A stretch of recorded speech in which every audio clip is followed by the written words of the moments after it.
Hi everyone. വളരെ എളുപ്പത്തിൽ തയ്യാറാക്കാവുന്ന ഒരു 4 മണി പലഹാരമാണ് ഇന്ന് മൊമ്മാസ് കിച്ചണിൽ അവതരിപ്പിക്കുന്നത്. ഊത്തപ്പത്തിന്റെ ഉത്ഭവം ഇന്ത്യയിൽ നിന്നാണ് എന്നാണ് അറിയപ്പെടുന്നത്. പ്രത്യേകിച്ചും സൗത്ത് ഇന്ത്യയിലാണ് ഇത് പോപ്പുലർ ആയിട്ടുള്ളത്. പ്രധാനപ്പെട്ട ഇൻഗ്രീഡിയൻസ് ആയ ഉഴുന്നും പച്ചരിയും ചോറും കൂടി ചേർത്തരച്ച മാവ് കൊണ്ട് സ്വല്പം കട്ടിയായി പരത്തി ചുട്ടെടുത്ത് അതിന് മുകളിൽ സവാള, പിന്നെ അതുപോലെ തന്നെ പച്ചമുളക്, കറിവേപ്പില എന്നിവ സ്ലൈസായി ഇട്ടുകൊടുത്ത് കുക്ക് ചെയ്തെടുക്കുന്ന സ്വാദിഷ്ടമായ വിഭവമാണ് ഒണിയൻ ഊത്തപ്പം. ഇതിനു മുകളിൽ തക്കാളി, ക്യാപ്സിക്കം എന്നിവ അരിഞ്ഞതും ചേർത്ത് തയ്യാറാക്കാവുന്നതുമാണ്. നമ്മളിവിടെ ഒണിയനും പച്ചമുളകും കറിവേപ്പിലയും മാത്രമേ ഉപയോഗിച്ചിട്ടുള്ളൂ. കാരണം പെട്ടെന്ന് തയ്യാറാക്കാനുള്ളതുകൊണ്ടാണ് നമ്മൾ അതുമാത്രം ഉപയോഗിച്ചിരിക്കുന്നത്. ഊത്തപ്പത്തിന്റെ കൂടെ സാധാരണയായി ചട്നി, സാമ്പാർ എന്നിവയൊക്കെയാണ് നമ്മൾ ഉപയോഗിക്കാറ്. വളരെ ഈസിയായി തയ്യാറാക്കാൻ പറ്റുന്ന 2 ടൈപ്പ് ചട്നിയാണ് നമ്മൾ മൊമ്മാസ് കിച്ചണിൽ ഇന്ന് അവതരിപ്പിക്കുന്നത്.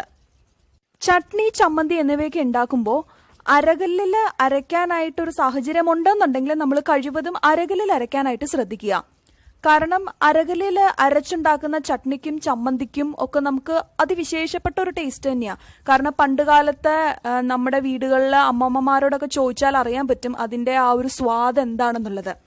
അതുകൊണ്ട് അരകല്ലിൽ അരയ്ക്കാൻ പറ്റുന്നുള്ളവര് കഴിവതും അതിൽ തന്നെ അരച്ചെടുക്കാനായിട്ട് ശ്രദ്ധിക്കുക. കറികൾക്കാണെങ്കിലും അരകല്ലിൽ അരയ്ക്കുന്ന കറികൾക്ക് അതിവിശേഷമായ സ്വാദാണ്.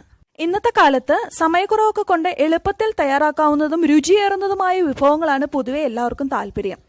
അതുകൊണ്ട് തന്നെ ഈസി ആൻഡ് ടേസ്റ്റി ഡിഷസ് ആണ് മൊമ്മാസ് കിച്ചണിൽ നമ്മൾ കൂടുതലായും അവതരിപ്പിക്കാൻ ശ്രമിക്കാറുള്ളത്. ചാനൽ ഇതുവരേക്കും സബ്സ്ക്രൈബ് ചെയ്യാത്തവരായി ആരെങ്കിലും ഉണ്ടെങ്കിൽ പ്ലീസ് സബ്സ്ക്രൈബ് ചെയ്താൽ വീഡിയോ സെർച്ച് ചെയ്യാതെ തന്നെ ഓരോ തവണ ഞങ്ങൾ അപ്ലോഡ് ചെയ്യുമ്പോഴും നിങ്ങൾക്ക് നോട്ടിഫിക്കേഷൻ കിട്ടുന്നതായിരിക്കും. So please subscribe to this channel. ഇനി നമുക്ക് ഊത്തപ്പവും ചട്നിയും ഉണ്ടാക്കാൻ തുടങ്ങുന്ന മൊമ്മാസ് കിച്ചണിലേക്ക് പോകാം. Let's get started.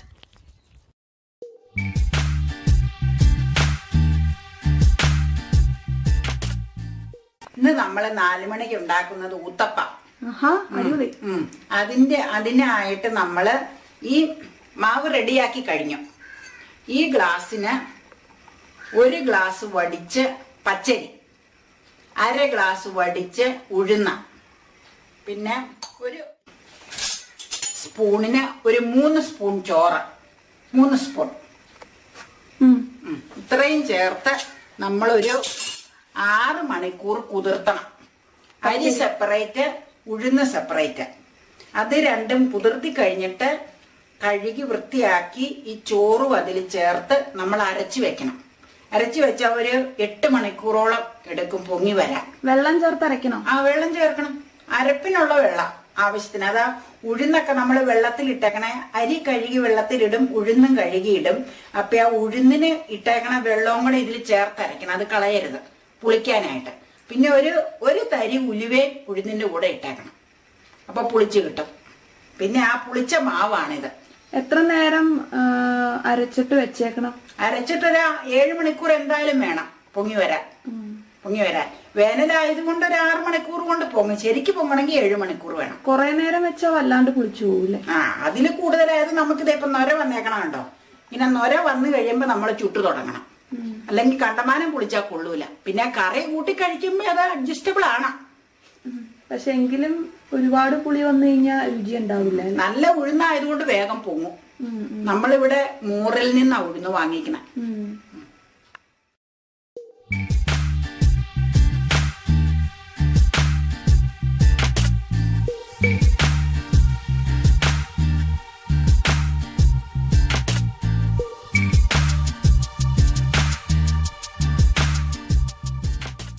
ഇത് നമ്മള് ഊത്തപ്പം ചുടുന്നതിനുള്ള മാവ് തയ്യാറാക്കുക.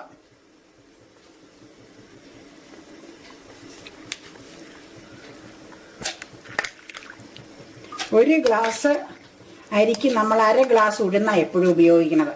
ഇത് 1/2 ഗ്ലാസ് ഉഴുന്ന് ഒരു 5 മണിക്കൂർ നേരം വെള്ളത്തിലിട്ട് കുതിർത്തിയതാ ഉഴുന്ന. ഇനി ആ ഉഴുന്നിന്റെ ഒപ്പം അതിന് പാകത്തിന് 1 ഗ്ലാസ് അരിയാണ് നമ്മൾ എടുത്തിരുന്നത്. ആ അരി ഒരു 4-5 മണിക്കൂർ കുതിർത്തണം.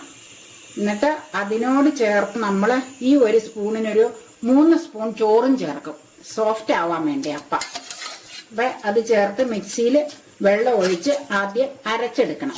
അരച്ചിട്ട് നമ്മളൊരു 6 മണിക്കൂർ വെക്കുമ്പോഴത്തേക്കും പൊങ്ങി കിട്ടും. ഉദ്ദേശം വേനൽക്കാലം ആയതുകൊണ്ട് പെട്ടെന്ന് പൊങ്ങി വരും. നന്നായിട്ട് അരയണം, എന്നാലേ ഊത്തപ്പം സോഫ്റ്റ് ആവുള്ളൂ. ദോശയുടെ തന്നെ ഒരു വകഭേദമായി ഊത്തപ്പം എന്ന് പറയുന്നത്.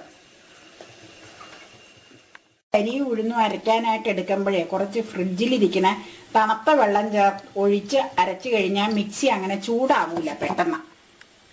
പിന്നെ അരയാനും നല്ലതാണ്. അപ്പം മിക്സിക്ക് ചൂട് കൂടാതെ അരച്ചെടുക്കാൻ പറ്റും. ഇനി നമ്മൾ ഊത്തപ്പത്തിന്റെ മാവ് അരച്ചു കഴിഞ്ഞ് ഇതിലേക്ക് ഉപ്പ് ചേർത്ത് ഇളക്കി മിക്സ് ചെയ്ത് വെക്കണം. ഇത് പൊങ്ങാനായിട്ട് ഒരു 5-6 മണിക്കൂർ കഴിയുമ്പോഴത്തേക്ക് നല്ല നുരഞ്ഞ് പൊങ്ങി വരും. അപ്പം നമുക്ക് ചുട്ടെടുക്കാം. നല്ല സോഫ്റ്റ് ആയിട്ടുള്ള ഊത്തപ്പം ഉണ്ടാക്കാൻ പറ്റും. ഇഡലി മാവിന് സ്വല്പം കൂടെ വെള്ളാംശം കുറവ് മതി. ദോശയ്ക്ക് ഊത്തപ്പത്തിനും സ്വല്പം കൂടെ മാവ് ലൂസാക്കി വെക്കണം. അതായത് മിക്സ് എല്ലാം സെയിമാ എല്ലാത്തിൻ്റെ. ഇനി ഇത് പൊങ്ങി വരുമ്പോൾ നമുക്ക് ചുട്ടെടുക്കാം. ഇത്രയേ ഉള്ളൂ പരിപാടി.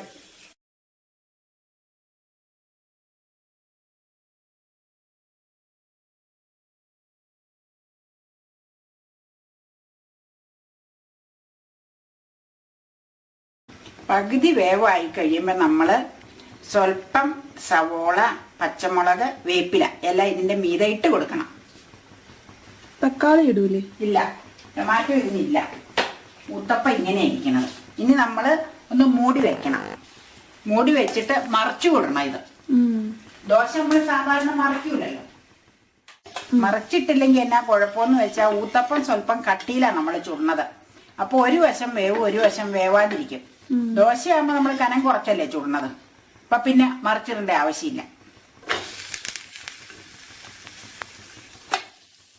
ഇനി നമ്മളിത് പാകമായി എടുക്കുക. നല്ല സ്മെല്ലുണ്ട് കേട്ടോ. അതാ നെയ്യുടെ, നമ്മൾ കുറച്ച് നെയ്യ് ചേർക്കൂലോ.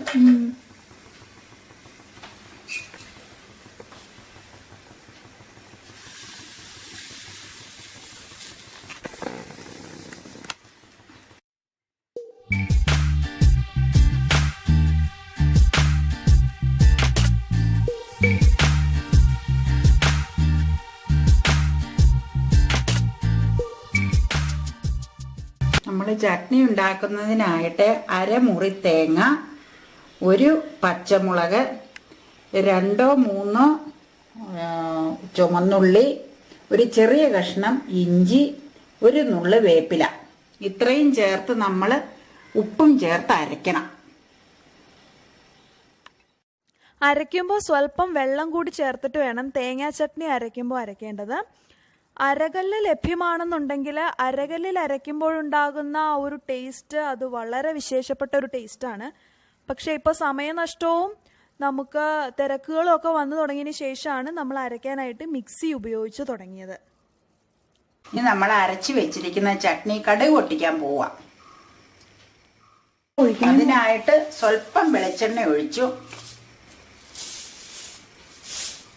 വെളിച്ചെണ്ണ മൂത്ത് കഴിയുമ്പോൾ സ്വല്പം കടുക് ഇട്ടു. ഇനി അത് പൊട്ടി വരുമ്പോൾ വേപ്പില, ചുമന്നുള്ളി. കടുക് പൊട്ടി വരുമ്പോൾ നമ്മളൊരു 2-3 ചുമന്നുള്ളി അരിഞ്ഞതും ഒരു നുള്ളി വേപ്പില ഇട്ട് മൂപ്പിക്കണം.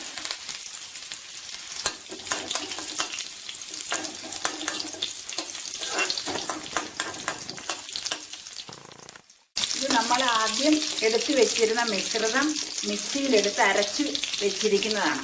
ഇനി ഇത് നമ്മൾ ചീനിച്ചട്ടിയിലേക്ക് ഒഴിക്കുവാണ്.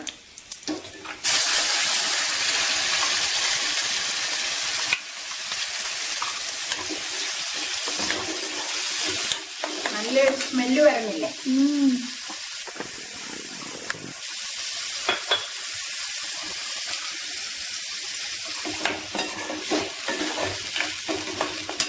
നമ്മൾ അതിന് ആവശ്യത്തിന് പാകത്തിന് ഉപ്പ് ചേർക്കണം. ഉപ്പ്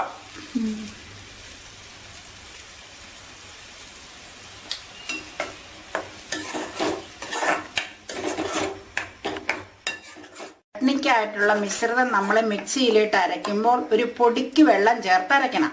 അതിനുശേഷം കടുക് പൊട്ടിച്ച് ചീൻചട്ടിയിലേക്ക് ഇത് ഒഴിച്ച് കൂടുതൽ ലൂസായിട്ട് ചട്നി എടുക്കണമെന്നുണ്ടെങ്കിൽ സ്വല്പം വെള്ളം കൂടി അതിൽ ചേർക്കുക. ഇല്ലെങ്കിൽ ആ വെള്ളത്തിൽ തന്നെ കടുക് പൊട്ടിച്ച് ചട്നിയുടെ മിശ്രിതം മിക്സ് ചെയ്ത് ചൂടാക്കി വാങ്ങുക. അത്രയേ ഉള്ളൂ. നമുക്ക് ദോശയ്ക്കും ഊത്തപ്പത്തിനും ഒക്കെ സാധാരണ സ്വല്പം ലൂസായിട്ടാണ് നമ്മൾ എടുക്കാറ് ചട്നി.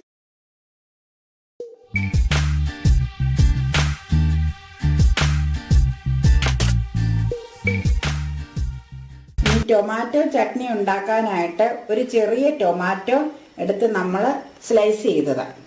പിന്നെ ഒരു കുഞ്ഞു കഷ്ണം ഇഞ്ചി, 2 തളം വെളുത്തുള്ളി, ഒരു നുള്ള് കറിവേപ്പില, ഒരു സവാള, പിന്നെ 1 ടീസ്പൂൺ ചതച്ച മുളക് പൊടി. പച്ചമുളക് എടുത്തു കഴിഞ്ഞാൽ അതിന് നിറം പച്ചച്ചു പോകും. ചതച്ച മുളക് പൊടി ആകുമ്പോൾ ആ ചുമപ്പ് നന്നായിട്ട് നിൽക്കും. ഇനി ഇത് എല്ലാം നമ്മൾ മിക്സിയിലിട്ട് ഉപ്പും ചേർത്ത് അരയ്ക്കണം. മിക്സിയിലിട്ട് ഒട്ടും വെള്ളം ചേർക്കാതെ അരച്ചെടുക്കണം. എന്താണെന്ന് വെച്ചാൽ ടൊമാറ്റോയിലും സവോളയിലും അത്യാവശ്യം വെള്ളാംശം ഉണ്ട്. അപ്പം അത് അരയ്ക്കുമ്പോൾ അതിലേക്ക് വാട്ടർ കണ്ടന്റ് വന്നോളും. നമ്മൾ ചീനിച്ചട്ടി ചൂടായി കഴിയുമ്പോൾ സ്വല്പം എണ്ണ ഒഴിച്ച് കുറച്ച് കടുക് മതി. ഇതിനാവുമ്പോൾ കടുക് ഇട്ട് കടുക് പൊട്ടിക്കഴിയുമ്പോൾ ഒരു 2 കൈ ഉലുവ, ഇത് രുചിക്ക് വേണ്ടി രുചി കൂട്ടാൻ, അത് വിട്ട് നമ്മൾ ഈ അരച്ച് വെച്ചിരിക്കുന്ന ടൊമാറ്റോ ചട്നിയുടെ മിശ്രിതം ഇതിലേക്കിട്ട് മൂപ്പിച്ചെടുക്കണം.